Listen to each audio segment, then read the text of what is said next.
What's going on, y'all? Machiavelli Mills TV. So let's buckle up for this conversation we about to have right here. This conversation probably gonna ruffle some feathers, and I'm okay with it. Y'all know I have no problem with doing that on this channel.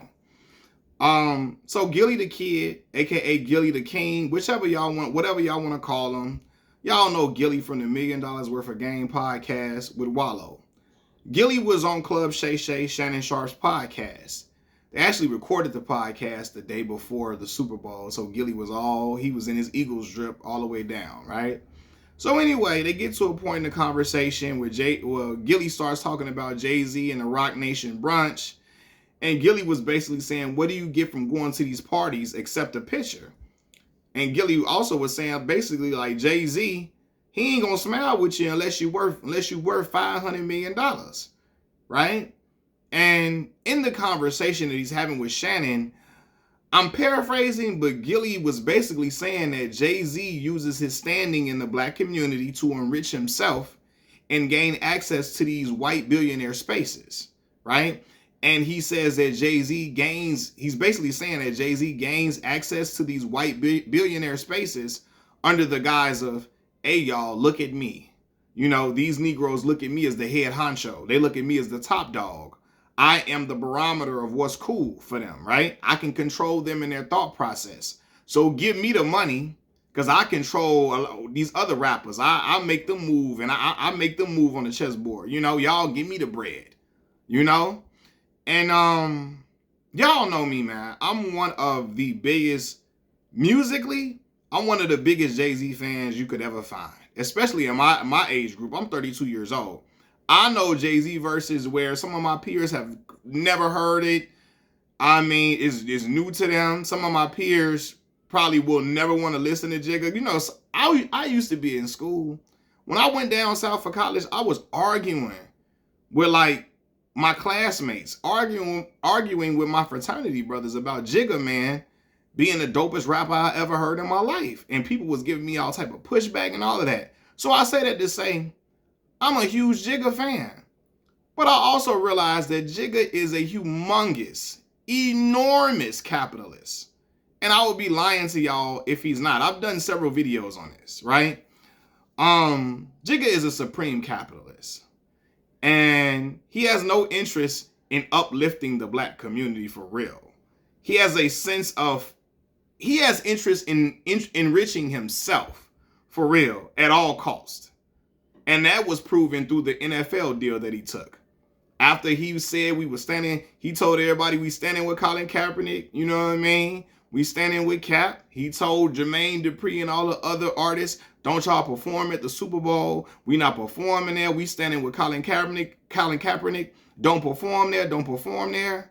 And then Jay-Z went and cut a deal with Roger Goodell in the NFL to be over the halftime show. And now it's cool to perform there. And it was like, yo, what the hell? Jigga, nothing changed. Colin Kaepernick still didn't have a job at the time. Police brutality, you know, wasn't like what changed? Police brutality was still going on. Colin Kaepernick still didn't have a job. So it's like, how you say you riding with Cap 1 minute, and then you telling everybody in the same breath, hey, don't perform at the Super Bowl. We not doing that. We riding with Cap. We riding with Colin Kaepernick. And then you cut a deal with the NFL, unbeknownst to everybody else, and now it's cool to perform at the NFL, to perform at the Super Bowl. Now it's cool. And when you get questioned and your feet get put to the fire, like, yo, what changed? Jigga hit us with that. You know how Jigga be talking in circles. Again, I'm the biggest Jigga fan, one of the biggest Jigga fans you can find. His ass talking circles like a motherfucker. That's why I don't like watching Jigga's interviews. As much as I'm a fan of Jigga, his interviews are not interesting. He talks in cliches and all of that. But anyway, they ask him what changed, and he like, you know, he go, Jigga, we're past kneeling now. What are you gonna do? What are you gonna do? And I'm looking like, Jigga, no, what are you gonna do? What are you gonna do now that you over the NFL halftime show? What are you gonna do? You know, so that just showed everybody his capitalistic ways 100%. If you thought he wasn't, that showed you that 100%. So I do believe there is like credence to what Gillie is saying, that Jigga probably does use his leverage in the black community to get deals to enrich himself in these white billionaire spaces. Of course, he looking like, yo, because everybody in the rap industry, not everybody, but majority of the rappers in the industry look at Jigga as the head honcho, which is why they be so happy to take pictures with him and be next to him and get a cosign from him, because they feel like he is, I think even Nipsey used to call Jigga the top of the top, because in the industry, as far as rapping goes, and he is business savvy for sure. Jigga is, you know, he is the cream. Like as far as like being business savvy and being an excellent rapper, he is. But he is an extreme capitalist, and I don't think Jigga really has interest in uplifting the black community for real, or standing with the black community for real, for real. Has he done some good things? Absolutely. He's helped some people get out of jail. Yeah, for sure. But like, yeah, Jigga be trying to get that bank. He be trying to get that bread. And people can also, and you know, y'all can fight me on this too. People have also, and I said this in previous videos, from what I know in New York City, because Jigga was pushing for, when he was the owner of the Brooklyn Nets, when he had a share in the ownership, he was the one pushing for the Nets to be moved to Brooklyn from New Jersey, his hometown, move it to Brooklyn. And when the Barclays Center was built in Brooklyn, constructed in Brooklyn, when the Nets came to Brooklyn, from what I'm hearing, it gentrified the area. The cost of everything went up in the area because the Barclays Center is here. And it pushed all the black folks up out of there, you know, and black folks had to go disperse to other places and get out of Brooklyn because they couldn't afford it, while other communities, other ethnicities of people were able to come in and flourish and get and not flourish, but come in. They were able to come in and live there while the black people got pushed out. And from my understanding, Jigga Man was the one that wanted the Nets to come to Brooklyn. You know, whether he intentionally did that or not, or whether, you know, I'm sure he understands how gentrification works and how when certain, what's the word I'm looking for? Yeah, when certain infrastructure, when certain things come, when certain teams move to an area, the cost of things rise in certain areas. You know what I mean? In the area that the team is being placed, right? But anyway, so I do think there is credence to certain things that Gilly says. However, Gilly can't be on this self-righteous tip.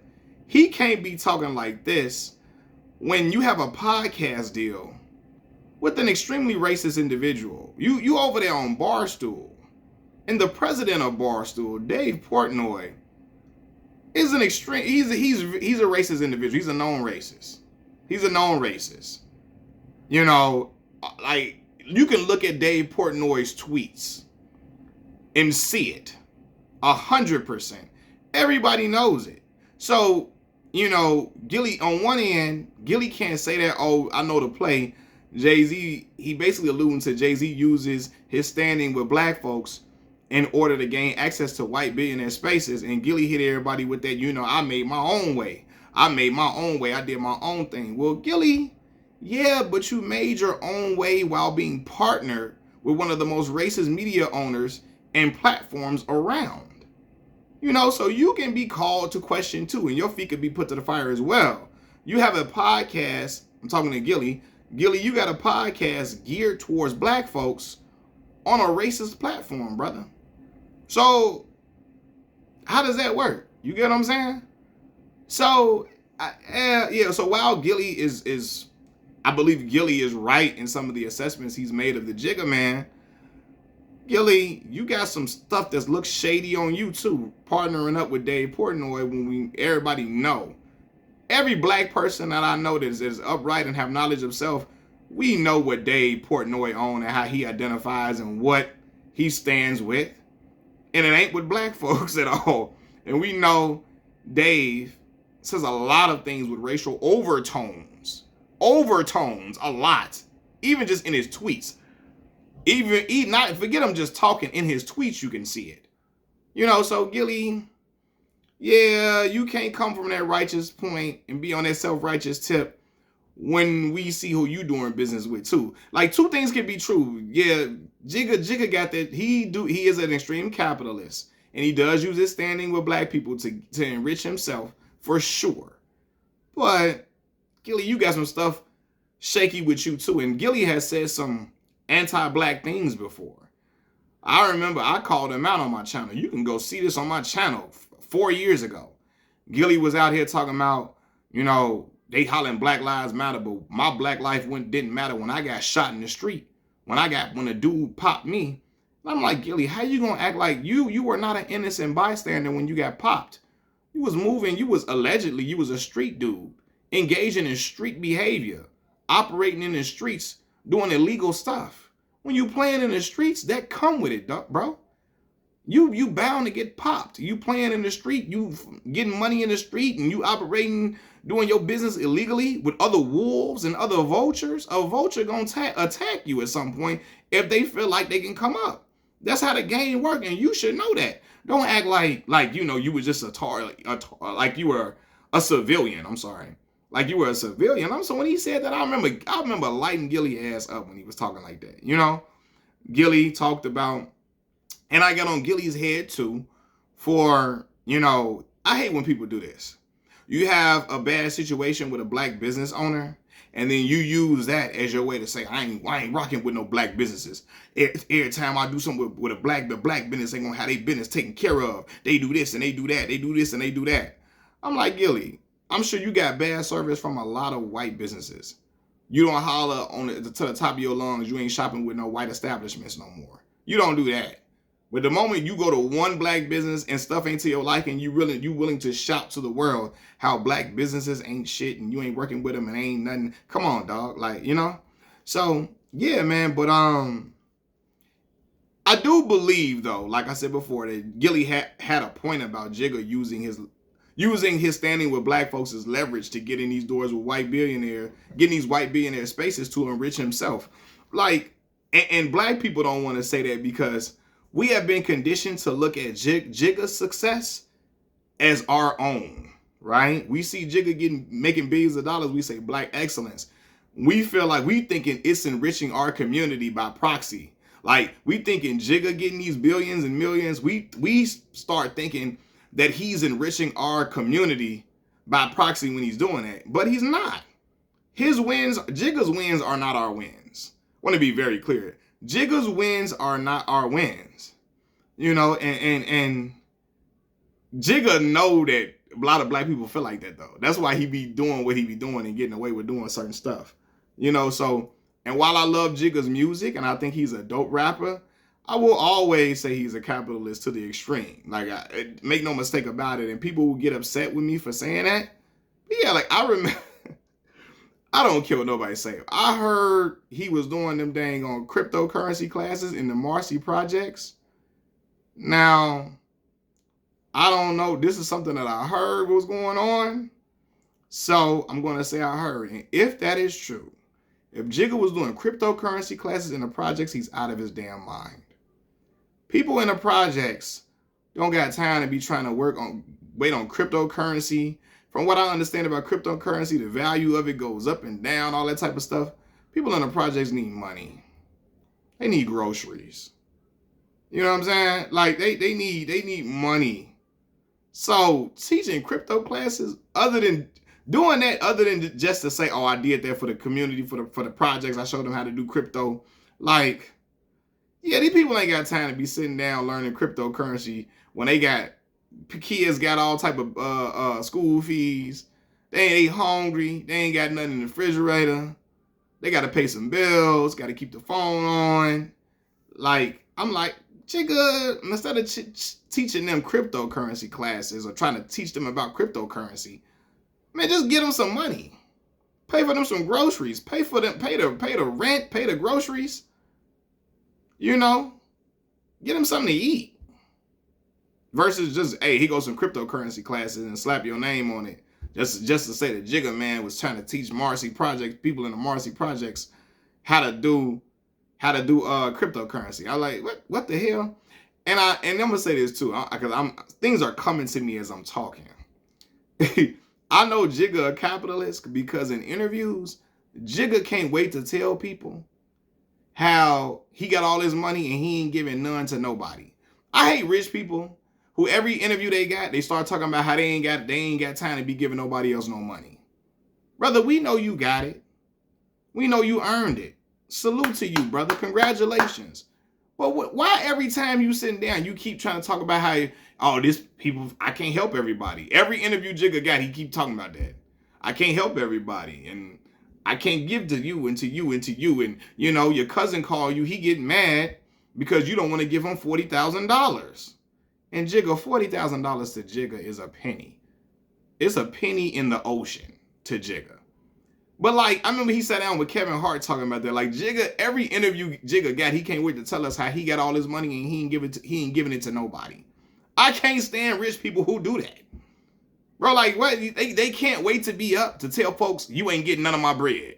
It's people that's like that in real life. They can't wait till they get up to tell you, aha, you ain't getting none of this money though. You can look, but you can't touch with your broke ass. Jigga come off like that, and Jigga has always had an air like other people are peons. I think he's a dope rapper, phenomenal, right? But Jigga got that air about him like everybody else is peons.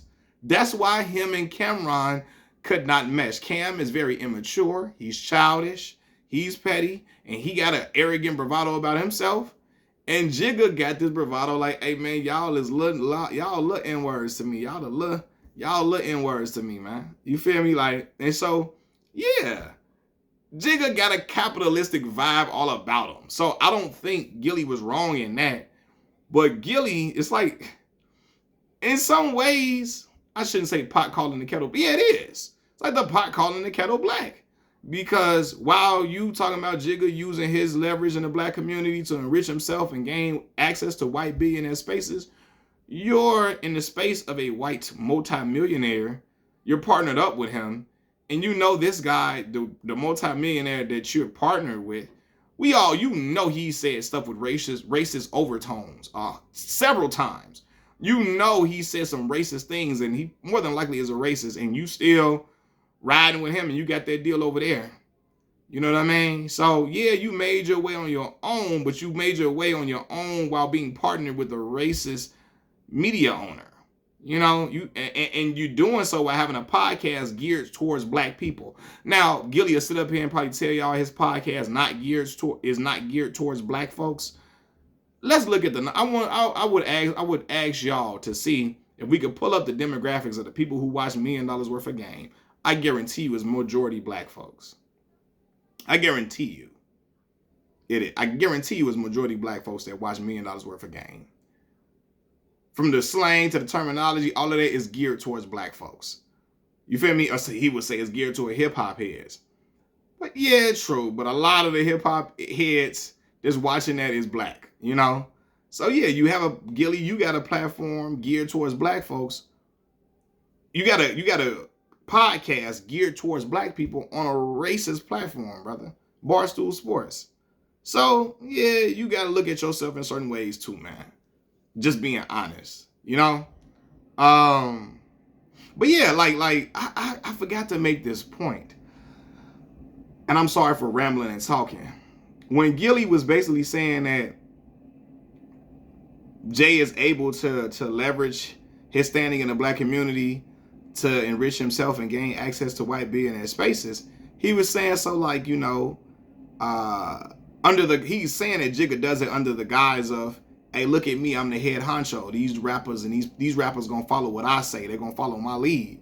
And a prime example of that is when Jay-Z struck the deal with the NFL, and brothers and sisters who are who have discernment, brothers and sisters who can see what's right in front of them, like myself. Even I had to separate myself from my Jigga fandom and say this some BS. Brothers and sisters who could who really again got discernment, who like, you can't piss on me and tell me it's raining. I'm not one of them brothers. You know what I'm saying? And while I love Jigga Man's music, I saw right through that. Brothers who saw that was like, yo, no, man. What is you doing? Come on, that ain't cool. But then you have some people like Freddie Gibbs who was saying stuff like, y'all gonna switch up on Jay-Z for Colin Kaepernick? Freddie Gibbs hollered out his mouth, fuck Colin Kaepernick, and put it all on Twitter. He put it on, I think he might have put it on Twitter. He said, fuck Colin Kaepernick. I'm standing with Jay-Z. I'm riding with Jay-Z. We ain't never switched up on Jigga before. And I said, this brother is riding with Jigga, man, over Colin Kaepernick and basically hollering F Colin Kaepernick. Forget the dude who was kneeling, who put his career on the line, you know, to make a stand for black folks. Forget him, F him. Forget the dude who was kneeling and was blackballed. Forget him. Because we riding out with Jigga, man.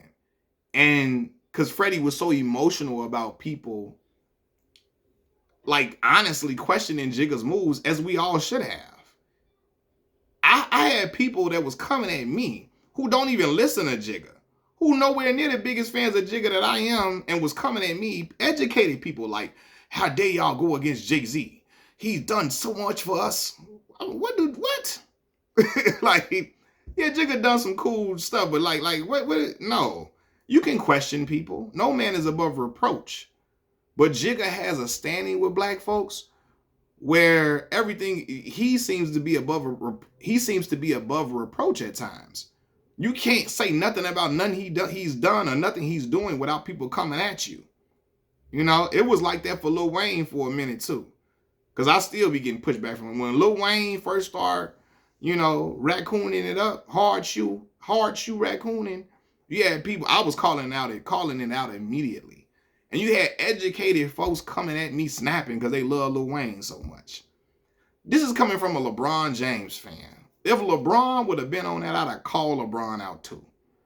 I'd have got on, you know, what? I'd have lit in LeBron too and say, nah, that's funny, man. That's funny style. That don't look solid. That don't look solid in the light, Bron, with you out here saying we standing with Colin Kaepernick and you cut a deal with the NFL behind closed doors. And people can call me a hypocrite because, hell, I started watching the NFL again, right? You know what I'm saying? I was watching the NFL. So people can call me a hypocrite too, right? But it just looked wild when you telling folks don't perform at the Super Bowl. You telling everybody don't perform at the Super Bowl, you know, which you don't get paid for performing at the Super Bowl, you know, but it can increase your streams. It can increase your revenue out. Basically, people start booking you when they see you at the Super Bowl and you put on a great show, right? Jay-Z was telling folks, hey, look,